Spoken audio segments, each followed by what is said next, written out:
사도행전 12장 20절로 25절입니다. 한 절씩 교독합니다. 제가 먼저 읽습니다. 헤롯이 두로와 시돈 사람들을 대단히 노여워하니 그들의 지방이 왕국에서 나는 양식을 먹는 까닭에 한 마음으로 그에게 나와 왕의 침소 맡은 신하 블라스도를 설득하여 화목하기를 청하니라.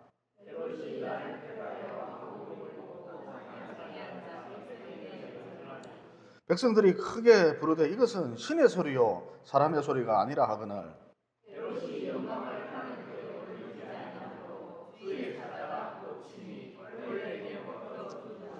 하나님의 말씀은 흥황하여 다하더라.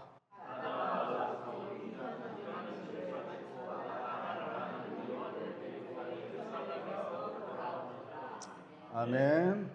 오늘 주일 예배는 헤롯의 길, 바울의 길, 다르게 표현해서 인생의 결론, 벌레 먹혀 죽는 것이다. 여러분, 대부분의 인간은, 대부분의 사람들은 다 벌레에 먹혀서 죽습니다. 벌레에 먹혀서 죽어요. 그렇다면 남은 인생 어떻게 살아갈 것인가, 어떻게 살아가야 할까, 이런 제목으로 잠깐 시간 은혜를 나누고자 합니다. 여러분, 본문에 보면 헤롯이 강단에 올라섰죠. 여러분, 당시 헤롯이 어떤 옷을 입고 있었느냐? 옷 전체가 은실로 만들어진 그런 옷을 입고 있었습니다. 이 헤롯이 단상에 올랐는데 건물 틈 사이로 들어온 한 줄기 빛이 헤롯을 비추는 거예요. 은실 옷을 입고 있는 헤롯을 비추는 거예요.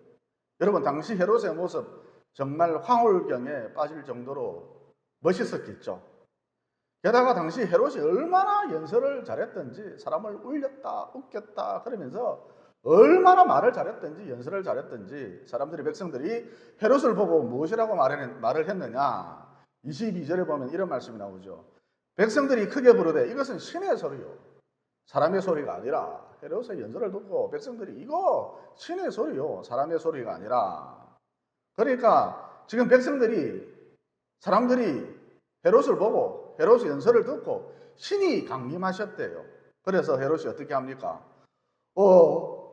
정말 내가 신일 줄도 몰라. 그러면서 그 모든 영광을 자기가 취해 버렸지 않습니까? 여러분, 헤롯의 마음속에는 신이 되고 싶다, 이런 욕망이 있었다, 이렇게 볼 수가 있습니다. 여러분, 신이 되고 싶다, 이런 욕망, 이런 마음 어떤 형태로 주로 드러나느냐 하면 통제 본능이거든요. 여러분, 인생이 내 뜻대로 흘러갔으면 참 좋겠죠. 이런 통제 본능, 신이 되고 싶다라는 마음, 욕망의 한 형태라 볼 수가 있습니다. 여러분, 인생은 절대 내 뜻대로 안 됩니다. 왜 그렇죠? 인생의 주인이 따로 있기 때문입니다. 내가 주인이라고 착각하고 살고 있을 뿐인 것이죠. 어쨌든 통제 본능, 인생이 내 뜻대로 흘러갔으면 참 좋겠다, 이런 통제 본능, 신이 되고 싶다라는 욕망의 한 형태다라는 것이죠.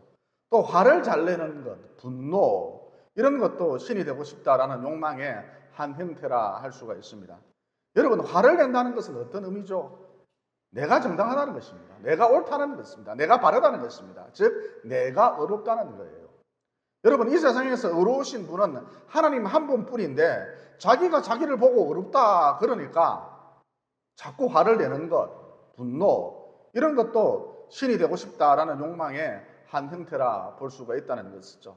또 더 높은 지위를 차지하려는 것, 1등은 내가 해야 돼, 더 높이 올라가야만 해, 이런 것도 신이 되고 싶다라는 욕망의 한 형태라 할 수가 있겠죠. 여러분, 제 설교 동영상이 온라인상에 떠돌고 있는데 어떤 것은 조회수가 무려 10만 건에 육박하는 것도 있고 또 어떤 것은 겨우 몇십 명 정도밖에 안 되거든요. 그런데 조회수가 만 건, 2만 건, 10만 건 이런 것을 보면 괜히 기분이 좋아집니다. 왜 그럴까요? 저도 인간인지라 더 높아지고 싶다, 스포트라이트를 받고 싶다, 한마디로 신이 되고 싶다, 이런 그릇된 욕망이 저도 인간인지라 저에게 있기 때문인 것이죠. 여러분, 헤롯에 대한 이야기를 들으면 어떤 생각이 드시나요? 사실 많은 사람들이 헤롯처럼 성공하지 못했다 할지라도 헤롯은 왕이었잖아요. 헤롯처럼 성공하지 못했다 할지라도 헤롯처럼 살려고 하죠. 그러니까 자기 삶 가운데 하나님이 없으면 지가 하나님인 것처럼 행세를 하면서 살다가 이 모든 영광을, 그 모든 영광을 자기에게 귀속시키려 한다는 것이죠. 여러분, 헤롯은 왕이 되었는데, 성공했는데, 사실 그가 이렇게 성공할 수 있었던 그 이유가 무엇일까요? 그가 잘나서가 아니라 하나님의 은혜였던 것이죠.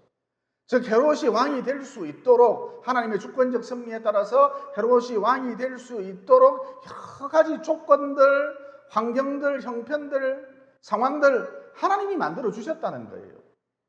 그러니까 시쳇말로 헤롯이 왕이 될 수 있었던 그 이유는 자기 능력이 아니라 시쳇말로 재수가 좋았기 때문이다, 이렇게 볼 수가 있습니다. 여러분, 손흥민 씨는 축구 선수로서 대단히 성공했죠. 그러니까 태어나기를 천부적인 능력이죠. 하늘이 주신 능력이죠. 주어진 것이죠. 외부로부터 주어진 것이죠. 태어나기를 근육과 발재간이 일반 사람들과는 처음부터 차원이 달랐다는 거예요. 그러니까 손흥민 선수가 축구 선수로서 성공했는데 가만히 그 뿌리를 추적해 들어가 보면 손흥민이가 잘나서가 아니고, 여러분, 손흥민 씨가 잘난 건 1도 없어요. 손흥민 씨가 잘나서가 아니고 모든 게 하나님의 은혜였다라는 것이죠. 축구를 잘할 수 있는 능력을 주신 분은 손흥민이 아니잖아요. 하나님이잖아요. 아니요, 목사님, 저는 저 스스로 공부를 열심히 해서 서울대 갔는데요. 여러분, 이렇게 말하시면 안 됩니다. 서울대 갈 수 있는 머리, 성실성, 근면성, 하루에 10시간씩 책상에 딱 달라붙어 앉아서 공부를 할 수 있는 끈기, 근성, 악바리 근성, 이건 내가 만든 게 아니잖아요. 이건 역시 주어진 것이잖아요. 외부로부터 주어진 것이잖아요. 그러니까 열심히 내가 공부를 했다, 열심히 일했다, 열심히 살았다, 이런 것도 자기가 잘나서가 아니라, 자기 공로가 아니라니까요. 자기가 잘나서가 아니라 하나님의 은혜였다, 이렇게 볼 수 있다는 것이죠. 사도행전 14장에 보면 이런 말씀이 나옵니다. 하나님께서 결실기를 주시고 음식과 기쁨을 너에게 주셨도다. 또 마태복음에 보면 하나님께서 비를 내려주시고 햇빛을 주셨도다, 그러셨거든요. 그러니까 심장이 뛰고 있다, 뇌혈관이 살아있다, 그래서 예배드리고 있다, 이 자리에 앉아서 예배드리고 있다, 이것 자체가 하나님의 은혜다라는 것이죠. 그런데 로마서 1장에 보면 이런 말씀이 나오죠. 하나님을 알되 하나님을 영화롭게도 아니하며 감사하지도 아니한다. 그러니까 이 피조 세계에 무한한 하나님의 영광과 은혜가 가득한데, 이 하나님의 영광, 하나님의 은혜를 공짜로 다 누리면서도 하나님을 영화롭게도 아니하고 감사하지도 아니한다라는 것이죠.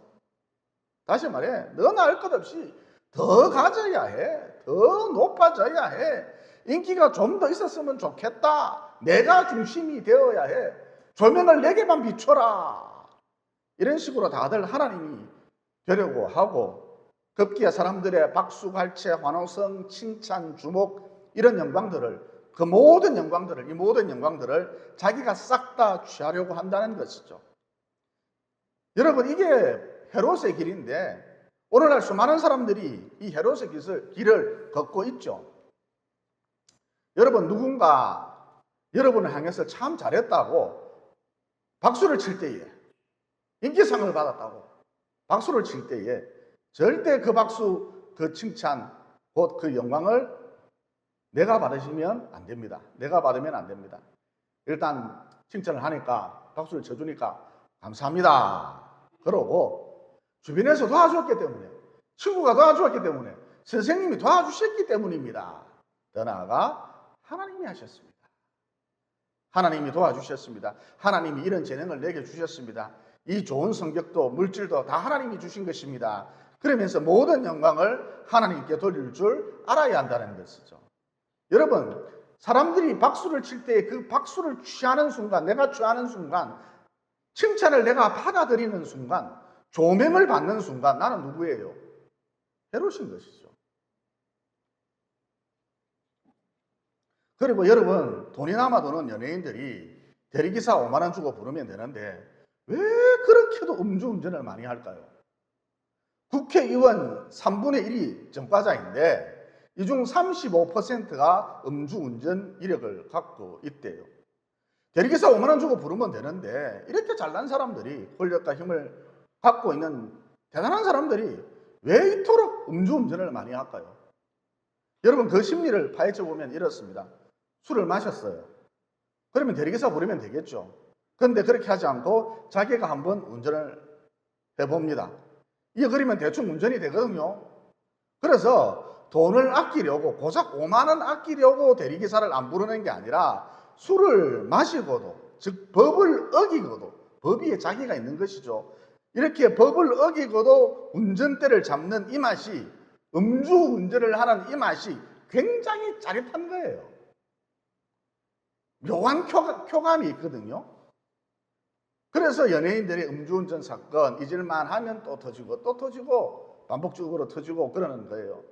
다시 말해서 마트 가서 2,000원만 주면 능히 사과 하나를 사 먹을 수 있는데 왜 남의 밭에 열린 사과를 몰래 따먹느냐, 훔쳐 먹느냐? 그 이유는 간단합니다. 훔쳐 먹으면, 몰래 따서 먹으면 묘한 쾌감이 있기 때문입니다. 훔쳐 먹으면, 몰래 따서 먹으면, 주인 몰래 따서 먹으면 짜릿하다는 것이죠.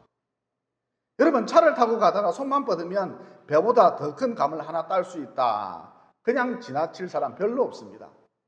왜죠? 슬쩍 하면 묘한 쾌감이 있기 때문입니다. 짜릿하다니까요. 순간적으로 짜릿하다니까요. 그러니까 인간의 마음 가운데 어떤 것이 있느냐? 금지된 것 하지 마라. 이렇게 금지된 것을 하고 싶어 하는 욕망이 있다는 것이죠. 왜냐? 방금 전 말씀드렸듯이 금지된 것을 하면 짜릿하거든요. 하지 마라. 금지된 것을 하면 쾌감이 있기 때문인 것이죠. 여러분, 잘 나가던 연예인이, 유명인이, 기업인이 왜 불륜을 저지르는가? 왜 마약을 하는가? 금지된 것 하지 마라. 금지된 것을 하면 묘한 쾌감이 있기 때문입니다. 중추신경을 흥분시키는 짜릿한 그 무언가가 있다는 것이죠. 그래서 불륜을 쉽게 저지르고 마약을 하는 거예요. 그러면 자꾸 금지된 것을 하려고 하는 욕구, 이 욕구의 뿌리가 무엇인가? 다름 아닌 신이 되고 싶다, 이런 마음이다라는 것이죠. 여러분, 연예인들이 대중 앞에 나와서 화려한 스포트라이트를 받고 춤을 추며 노래하죠. 그러면 수천 명의 관중들이 환호성을 지릅니다. 기절을 하기도 합니다. 고함을 지르다가 기절을 하기도 합니다. 마치 그들을 숭배하는 것 같습니다. 여러분, 이럴 때 연예인들이 어떤 감정에 휩싸이느냐? 야, 내가 정말 대단한 존재구나. 빛나는 존재구나.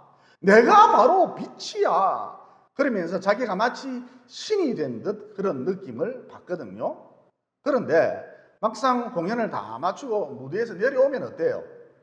똑같이 흘리고, 똑같이 똥 누고, 또 똑같이 침 흘리고, 화장실 들락날락하고, 별 볼 일 없는 한 인간에 불과하거든요.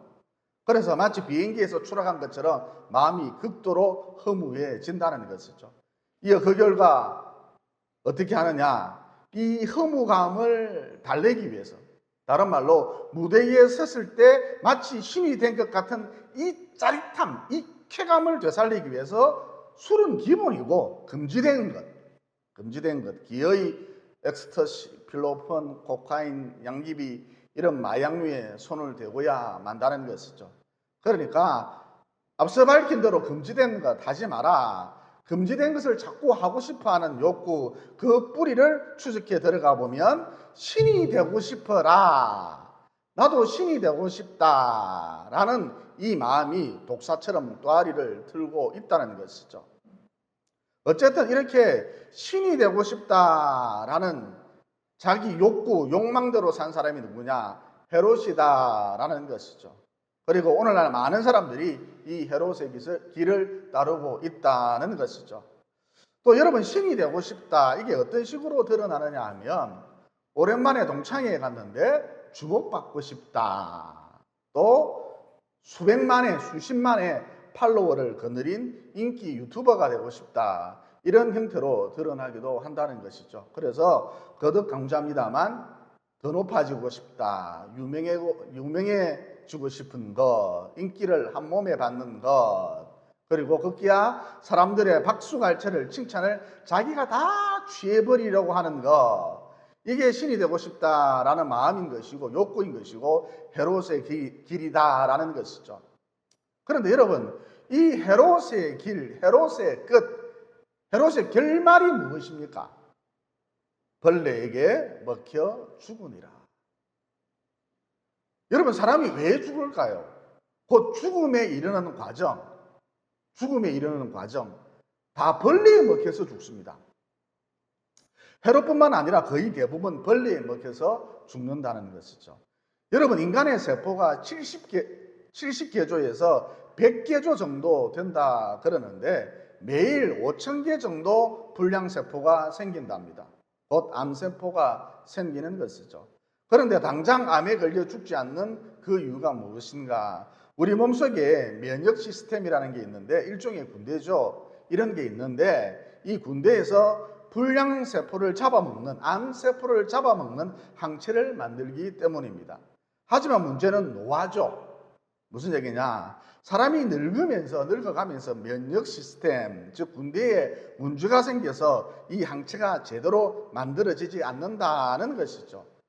그래서 항체에 잡아먹히지 않고 살아남은 불량세포들이, 암세포들이, 즉 이 벌레들이 증식하여서 기하급수적으로 증식하죠. 이 벌레들이 증식하여서 결국 사람은 죽음에 이르게 된다는 것이죠. 여러분, 암세포, 불량세포 이런 것을 한자로 표현하면 충이거든요. 벌레충이거든요. 그래서 대부분의 사람들은 벌레에 먹혀 죽는다. 이게 인생이다라는 것이죠. 여러분, 이런 맥락에서 본문에 나오는 헤롯이 벌레에 먹혀 죽었다라는 말은 암에 걸려서 죽었다 이런 의미거든요. 실제로 요세푸스의 기록에 의하면 헤롯이 연설을 하고 난 다음 극심한 복통에 시달렸는데, 위암인 것이죠. 극심한 복통에 시달렸는데 복통에 시달린 지 닷새 만에 죽었다 그럽니다. 그리고 여러분, 고작 1년 전에, 6개월 전에 암세포 한두 마리가 용케 살아서 급속하게 증식했다면, 기하급수적으로 증식했다면 벌써 한 달 전에, 말하면 지난주에 죽었어요. 우리는 죽었어요. 여러분, 우리도 벌레 먹혀서 다 죽었다니까요. 그래서 지금 내가 살아있다는 거, 이 자리에 앉아있다는 거 당연한 것 아닙니다. 우리는 자꾸 당연한 것처럼 생각을 하는데, 내가 살아있다는 것에 대해서 당연한 것처럼 생각을 하는데 결코 당연한 것이 아닙니다. 하나님께서 붙들어 주셨기 때문에, 하나님께서 호흡을 주셨기 때문에, 무엇보다 하나님께서 생기를 불어 넣어 주셨기 때문에 살아있다는 것이죠. 꽤 오래전 동아대병원에 신방차 갔는데 의사가 환자인 할아버지를 보고 자꾸 걸으래요. 어르신 걸으십시오. 혈액수치, 호르몬 수치, 간 수치 다 정상이니까, 영양 상태도 매우 좋으니까 어르신 걸으십시오. 응실 복도를 부지런히 걸어 다니십시오. 또 수술도 너무 잘 됐으니까 하여튼 걸으십시오. 자꾸 걸으래요. 그런데 이 할아버지가 말씀하시기를, 의사 선생님들 걸을 힘이 없습니다. 아무리 애를 써도 침대에서 벗어날 수가 없습니다. 그러자 한 의사가 말하길, 혼잣말로 기운이 다 떨어졌네. 여러분, 이와 같이 모든 게 다 정상이라 할지라도, 혈액수치, 호르몬 수치, 간 수치 다 정상이라 할지라도, 수술이 너무너무 잘 됐다 할지라도 하나님께서 생기, 기운을 불어 넣어 주셔야 살 수 있다는 거예요. 여러분, 기운이 떨어지면, 이 기 공급이 안 되면 최고의 명의라 할지라도 환자를 살릴 방법이 없는 거예요. 아무리 수술 잘 해놔도 이 기가 들어가지 않으면 일어설 수가 없다는 거예요. 따라서 지금 살아있다는 것, 이것만으로도 우리는 마땅히 하나님께 영광을 돌려드려야 하고 감사 찬양해야 한다는 것이죠. 그리고 여러분, 유튜브나 자기 개발서에 보면 성공한 사람들에 대한 이야기가 가득한데 사실 그 이야기가 중요한 것이 아니에요. 그러면 목사님 뭐가 정작 중요한데요? 그 사람들이, 그 성공한 사람들이 죽기 전 30초 전에 한 생각이나 말이라 할 수 있습니다. 이게 정작 중요한 것이죠. 그런데 이것은 전달이 잘 안 되죠. 여러분, 확실한 것은 이 사람들이 죽기 전 30초 전에 혹은 시간을 좀 더 줘서 1분 30초 전에 내가 그때 비트코인을 사놨어야 되는데, 내가 20년 전에 NDVR을 샀어야 되는데, 내가 강남에 아파트 한 채를, 똘똘한 한 채를 샀어야 되는데, 이런 생각을 하지 않는다는 거예요.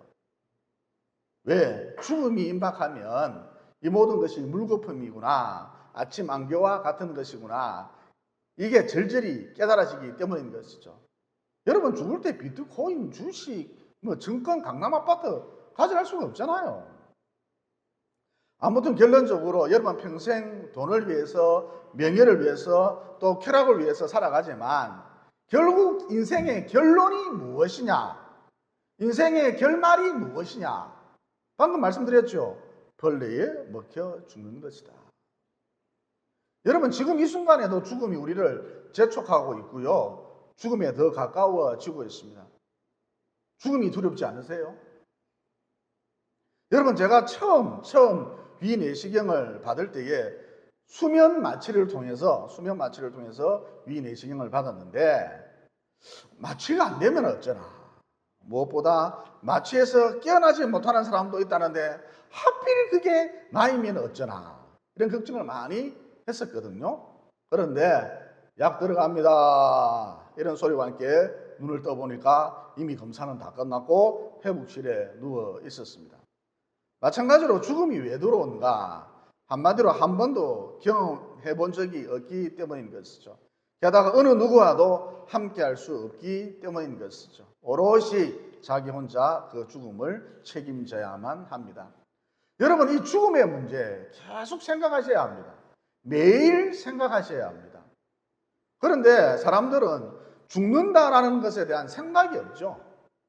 그냥 막 삽니다. 장례식장 한번 가보세요. 이게 무슨 장례식장인지 동창회 모임인지 구별이 안 됩니다. 장례식장에 갔을 때 영정사진을 물끄러미 쳐다보면서 이제 곧 저 영정사진이 내 얼굴로 바뀌겠구나, 이런 생각을 해야 하는데, 죽음 준비를 해야 하는데 그냥 동창회예요. 그냥 상대방의 안부를 묻거나 근황을 묻거나 자기 사는 얘기만 늘어놓죠.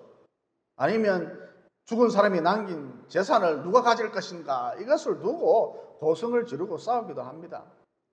여러분, 요양병원 한번 가보십시오.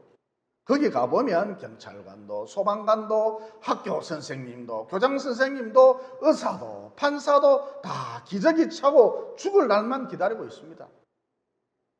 여러분, 이게 인생이에요. 통계에 의하면 90%가 요양병원에서 생을 마감한다 그러는데, 여러분, 인생 정말 너무 허무하지 않습니까? 그런데 여러분, 이 죽음, 이 허무와 날마다 직면해야 한다는 것이죠. 즉, 인생의 결론이 무엇이냐? 방금 전 말씀드렸죠. 벌레에 먹혀 죽는 것이다. 불량세포, 암세포에 의해서 벌레에 먹혀 죽는 것이다. 날마다 이를 자각해야 한다는 것이죠. 그래야 해로처럼 인생 헛살지 않습니다. 공중에 삽질만 해야 되는 그런 허망한 인생 살지 않는다는 것이죠. 더 나아가 가치 있는 삶, 그것도 영원한 가치를 추구하는 위대한 인생이 될 수 있다는 것입니다. 여러분, 본문에 보면 바울이라는 사람이 등장하는데, 이 사람이 어떤 사람이었습니까?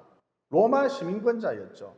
쉽게 말해 상당한 권력과 명예, 부를 가진 사람이었다는 것입니다. 그런데 그가 그랬던 그였는데, 예수님을 믿는다는 이 이유 하나만으로 하루아침에 도망자 신세가 되었죠. 그는 평생 쫓기는 삶, 쫓기는 시대를 살았습니다. 여러분, 로마 시대 때 로마 시민권자이면 정말 살기 편했거든요. 사람을 죽여도 처벌받지 않습니다. 온갖 호소와 특권을 다 누렸죠. 하지만 바울은 기꺼이 쫓기는 삶, 쫓기는 시대를 살았다는 것이죠. 죽도록 고생했습니다. 매도 엄청 많이 맞았습니다. 그러면 그는 왜 이런 고생길을 자처했는가? 우선 나는 부활이요 생명이니 나를 믿는 자는 죽어도 살겠고 무릇 살아서 나를 믿는 자는 영원히 죽지 아니하리라. 여러분, 이런 말을 한 예수님을 바울이 그가 만났다는 거예요. 또 내가 곧 길이요 진리요 생명이니 나로 말미암지 않고는 아버지께로 올 자가 없느니라. 그러니까 우주 저 너머의 세계, 시간과 공간을 초월한 무궁한 세계, 신비의 세계, 하나님이 계신 곳, 이곳에 이르기 위해서는 예수 밖에는 길이 없다는 거예요. 여러분, 이처럼 길이요 진리요 생명 대신 그 예수님을, 이렇게 말씀하신 예수님을 바울이 그가 만났다는 거예요. 이어 그는 다음과 같이 고백했죠. 여러분, 누구든지 예수님을 만나면 다 이런 고백을 자동적으로 하게 돼 있어요. 다음과 같이 바울이 고백했죠. 디모데후서 4장 7절로 8절입니다.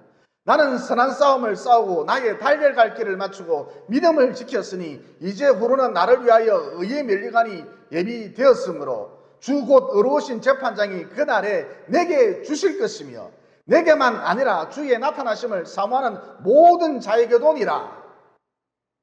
그러니까 바울이 고생길을 자처했던 이유는, 그 좁은 길, 신앙의 길을 자처했던 이유는 영광 가운데 우리 주님을 만나 뵙고 면류관을 받아 쓰고서, 의의 면류관을 받아 쓰고서 주님을 찬양하기 위해서였다는 것이죠. 이런 맥락에서 바울은 죽는 것조차 유익하다 그러기도 하셨습니다. 여러분, 빌립보서 1장 20절에 보면 이런 말씀이 나오죠. 바울이 한 말인데, 나의 간절한 기대와 소망을 따라 아무 일이든지 부끄러워하지 아니하고 지금도 전과 같이 온전히 담대하여 살든지 죽든지 내 몸에서 그리스도가 존귀하게 되게 하려 하나니 이는 내게 사는 것이 그리스도니 죽는 것도 유익함이라. 그러니까 죽는다라는 이 과정이 주님을 만나는 길이라면 그는 죽는 것도 유익하다. 죽는 일 참 좋다. 이렇게 받아들였다는 거예요.